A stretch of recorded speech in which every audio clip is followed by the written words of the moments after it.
Holy mother of tightness. Sheesh.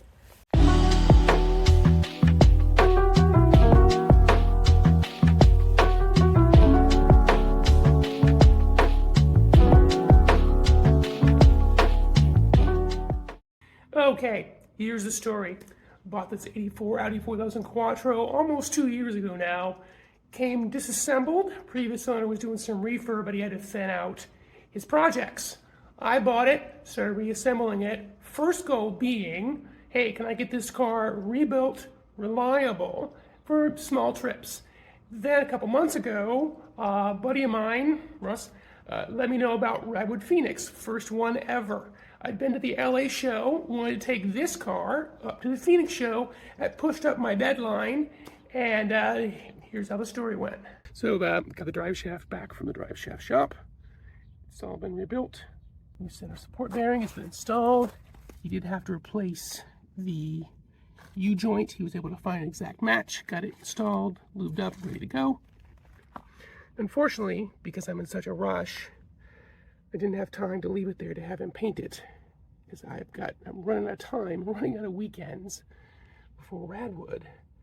But if I'm gonna make the show, I gotta get it in the car. Bought brand new CV bolts. These are, instead of being hex, they're triple square. What are the chances I'm gonna get filthy in this job? Yeah, I'd say signs point to yes.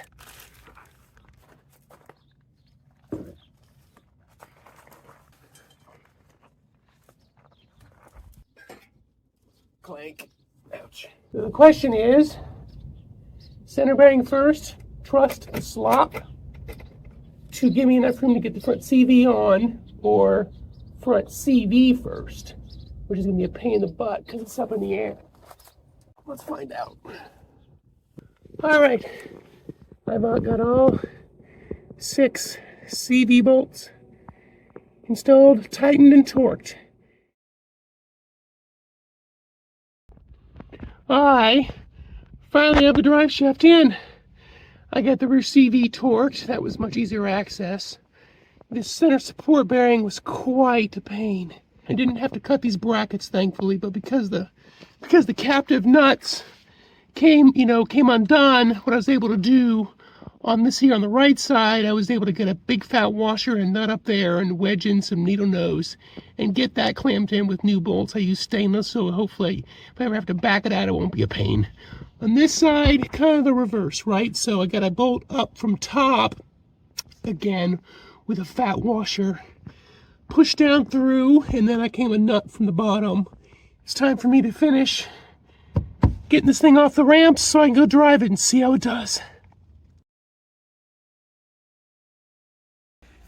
All right, so I've got the drive shaft back in the car. Went in fine, everything looks good. Drive shaft passed all the tests and things at the shop. I mean, drive shaft feels great, but I still have this Driveline vibration. It's a little disappointing. It's certainly, I can't drive the car this way. I'm concerned it may be something in the rear end, like rear diff, CVs, something like that. Maybe the mounts, but I just don't think the mounts would do it. So right now, the last fluid that I have not changed on the car is the rear diff gear oil. At this point, I'm going to drain the fluid and take a look at that, and hopefully that'll give me a better indication of what's going on. Then I can fill it with fresh fluid, take it for a drive, see how it does. Here we go. I had to break out the dental pick to get some of this dirt out of the plug. Ew, it's gross.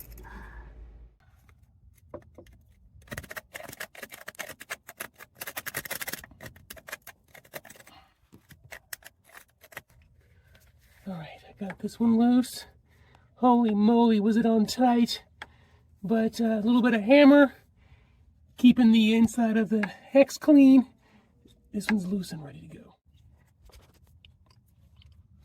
All right, I've had to do a bunch of finagling to even be able to get this plug. I bought a slightly shorter 17 mil bit and I was able to just barely squeeze it in between the subframe. But the good news is that this subframe is going to prevent the bit from pulling out, so it'd be a little bit easier for me to apply some torque to it. Got the drain plug off, drain the fluid now. I really thought I actually had a hold of the plug. I'm wearing gloves. Nope, as soon as the fluid came out, I dropped the plug in the gear roll. No big deal. I've got new ones. Okay, I got all of the old fluid drained out, lower plug back in. I got myself some GL5, which is what the manual says the rear diff needs. Fun fact, GL5 and GL4, they both smell gross. GL5 smells gross in a very different way than GL4. The more you know.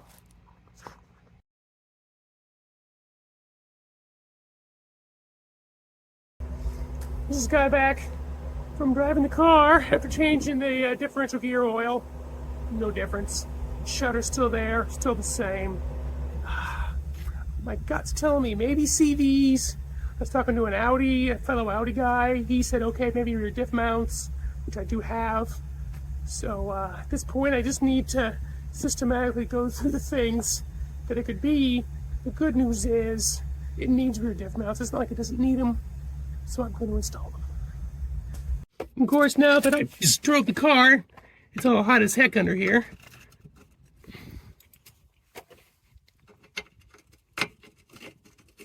Oh, I think it's Rusty 13. Yeah. Hot. Hey, look, I bumped the camera again. When this bolt is loose, this brace will keep it from falling on my head. Again, if I wasn't in such a rush for Radwood, I would totally either replace or paint these, but ain't got time for that. Well, now I got the driver's side diff mount off. This one could possibly be my issue. Here, look. Doot! It's completely separated. It's just been flopping. It's just been flopping.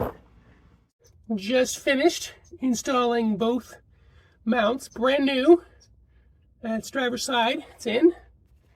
Back over here to the passenger side, and torqued. Considering how failed that driver's side mount is, I am hoping that was the drivetrain slop issue. Now to get cleaned up and go drive it and find out. You can see I am a mess. All right, let's go get cleaned up.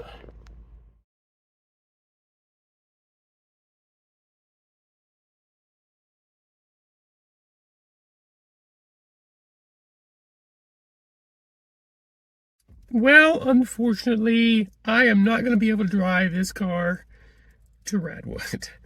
This car is just not safe for long trips. I still have this vibration, this shudder. When I get back, I have things that I would like to check. I want to check the rear axle nuts on the CVs, rear CV joints themselves. I want to check the subframe bolts, make sure that let's have something broken in there.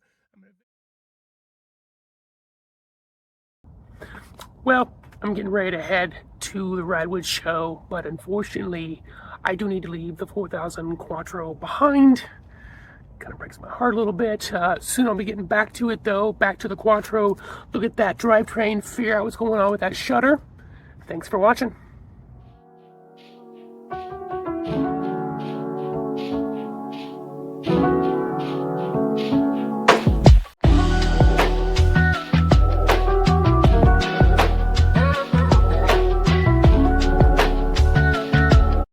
Are you rebuilding an old German car? What the hell are you thinking?